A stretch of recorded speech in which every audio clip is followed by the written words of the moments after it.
गरीब अनाथ भाई बहन का जादुई सिलबट्टा। राजू रसिका का इस दुनिया में एक दूसरे के सिवा कोई नहीं था। वह एक पुरानी झोपड़पट्टी में जैसे तैसे गरीबी में जीवन काट रहे थे।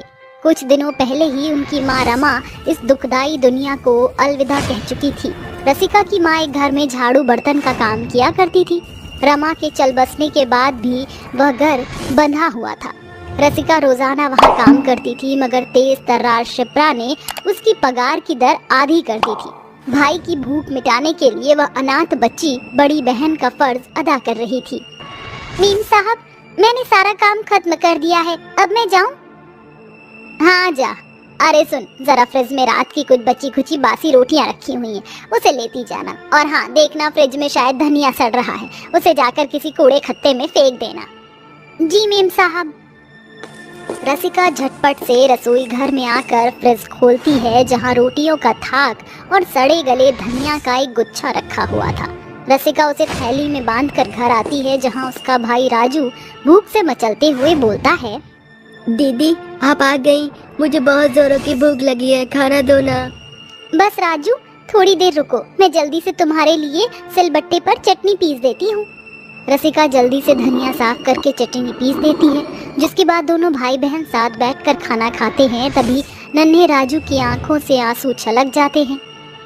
दीदी आपके हाथ में तो माँ जैसा स्वाद है। आपको याद है, माँ भी हमारे लिए ऐसे ही सिलबट्टे पर चटनी पीसती थी। काफी देर रोने के बाद अनाथ भाई बहन नींद की आगोश में समा जाते हैं।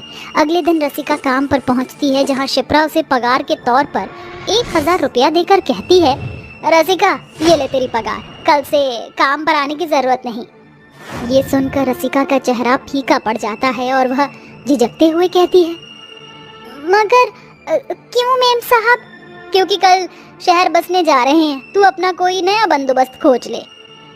रसिका वह पैसे मुट्ठी में बांधकर घर आती है। उस रात नींद उसकी आंखों से कोसों दूर निकल चुकी थी।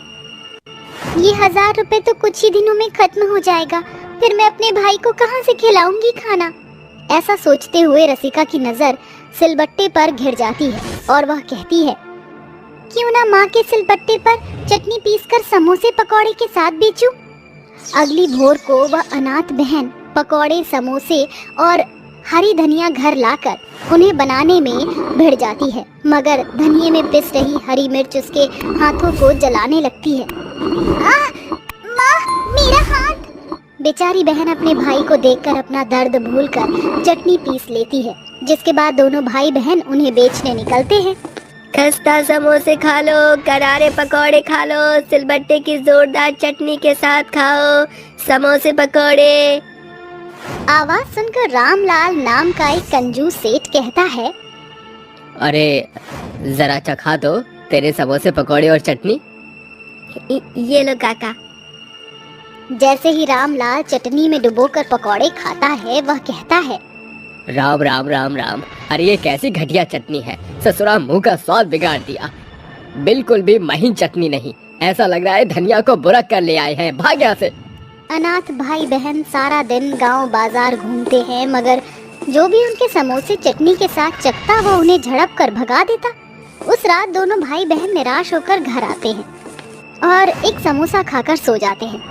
तभी रमा रसिका के सपने में आती है। जागो बेटी। माँ, आप आ गई। हम अनाथ भाई बहन के साथ बहुत गलत हो रहा है। लाख कोशिश के बाद भी मैं सिलबट्टे पर बारीक चटनी नहीं पीस रही। मैं क्या करूं माँ?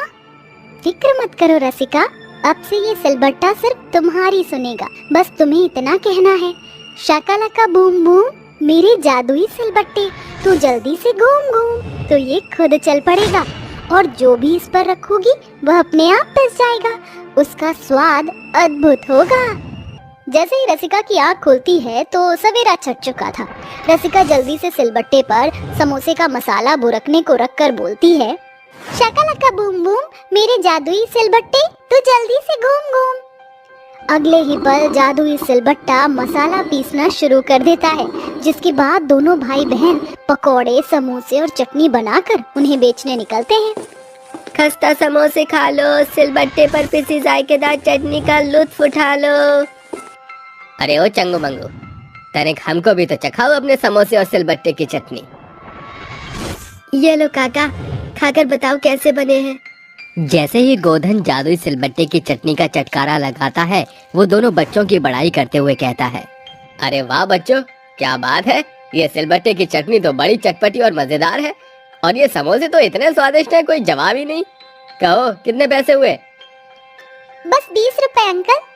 गोधन से पैसे लेकर दोनों बच्चे आगे बढ़ जाते हैं। दिन भर के भीतर उनकी अच्छी खासी बिक्री हो जाती है। सूरज ढलते ही वह घर लौट आते हैं। दीदी, आज तो हमने कमाल ही कर दिया। मैंने कुछ नहीं किया राजू, ये सब कुछ माँ के जादुई सिलबट्टे का असर है। उसी पर पीसा मसाला मैंने समोसे और पकौड़ों में मिलाया था, जिससे उसका स्वाद उभर कर आया। अब राजू और रसिका रोजाना जादुई सिलबट्टे के सहारे खूब कमाई किया करते। ग्राहकगण भी हर दिन सिलबट्टे पर पिसी स्वादिष्ट चटनी में समोसे पकौड़े डुबोकर खाते और दोनों बच्चों के गुण गाते। शाकालाका बूम बूम मेरे जादुई सिलबट्टे, तू जल्दी से घूम घूम। ए मेरे जादुई सिलबट्टे, जल्दी से इस धनिया के ढेर को चटनी बदल दो। फिर जादुई सिलबट्टा खुद ब खुद घूमते हुए पलक झपकते ही मिक्सर से भी महीन चटनी तैयार कर देता है। तुम्हारा शुक्रिया जादुई सिलबट्टे। चलो राजू, हमें ग्राहकों की चटनी समोसे खिलाने चलना है। हाँ दीदी चलो, सिलबट्टे पर पिसी बारीक चटनी के साथ खस्ता समोसा खा लो। आओ आओ ग्राहकों, खस्ता समोसा खा लो। चटनी की खुशबू से खींची चली आ रही रज्जो उन्हें रोकते हुए बोलती है, अरे ओ छोटू, रुक तो जरा, मुझको भी जरा चखा अपने सिलबट्टे की चटनी और स्वाद से भरे समोसे। हाँ हाँ क्यों नहीं चाची, ये लो खाकर देखो, पैसा वसूल समोसे पकौड़े और चटाकेदार चटनी के साथ। जैसे ही रज्जो एक पकौड़े को जादुई सिलबट्टे पर पिसी चटनी में डुबोकर खाती है, तो वह भी बाकियों की तरह दोनों भाई बहन की वाहवाही करते हुए कहती है, गजब बेटा, तुम दोनों बच्चों के पकौड़े चटनी और समोसे के स्वाद के आगे तो अच्छे अच्छे हलवाई की दुकानों की चटनी और समोसा धारे के धारे रह जाएंगे। अरे शीला, कमला, सुनीता, अरे आओ आओ, तुम भी वर्ल्ड फेमस समोसे और चटनी चखाती हूँ तुमको। रज्जू की बुलाहट सुनकर सभी औरतें दोनों बच्चों को घेर लेती हैं। अरे ऐसी भी क्या खास बात है इनके समोसे और चटनी में, जरा हम भी तो देखें। हाँ हाँ क्यों नहीं शीला मौसी, खाकर देखो ना भाई, तो एक आना भी मत देना। दोनों भाई बहन सभी औरतों को समोसे और जादुई सिलबट्टे पर पिसी चटनी का स्वाद चखाने लगते हैं, जिसके बाद उनके पकौड़े और समोसे उसी गांव में सपाचट हो जाते हैं। अरे बहुत खूब, क्या समोसे बनाए हैं, और इस चटनी ने तो हमारा मिजाज ही बदल दिया। अरे बच्चों, तुम्हारे हाथों में तो जादू है। अरे तुम्हारी चटनी और समोसे तो सपाचट हो गए, मगर अभी तो मेरा पेट और मन दोनों भरे ही नहीं थे। फिक्र मत करो काकी, हम कल फिर आएंगे अपने सिलबट्टे पर पिसी चटनी और समोसे के साथ। हर दिन के साथ दोनों अनाथ भाई बहन जादुई सिलबट्टे के कारण गांव से लेकर हाट बाजार तक सुर्खियों में छा जाते हैं। धीरे धीरे उनकी कमाई फर्श से अर्श पर आ पहुंचती है और आखिरकार वह दोनों अपनी गरीबी को मात दे देते हैं। देखो दीदी, आज हमने इतनी कम उम्र में कितना कुछ हासिल कर लिया है। हाँ मेरे भाई, हमारी ये शान शौकत इस जादुई सिलबट्टे की देन है। इसी के सहारे लोगों की जुबान तक हमारे समोसे और चटनी का स्वाद पहुंचा, जिससे हमने बढ़ चढ़कर कमाई की और ये दिन देख पाए। इस तरह गरीबी से निकलने के बावजूद भी दोनों बच्चे अपनी सफलता का श्रेय जादुई सिलबट्टे को ही देते हैं। इस कहानी से हमें ये सीख मिलती है कि उस शख्स को जीवन में हमेशा प्रथम स्थान दें जिसके साथ से हमारा बुरा जीवन बदलता है, जादुई सिलबट्टे के जैसे।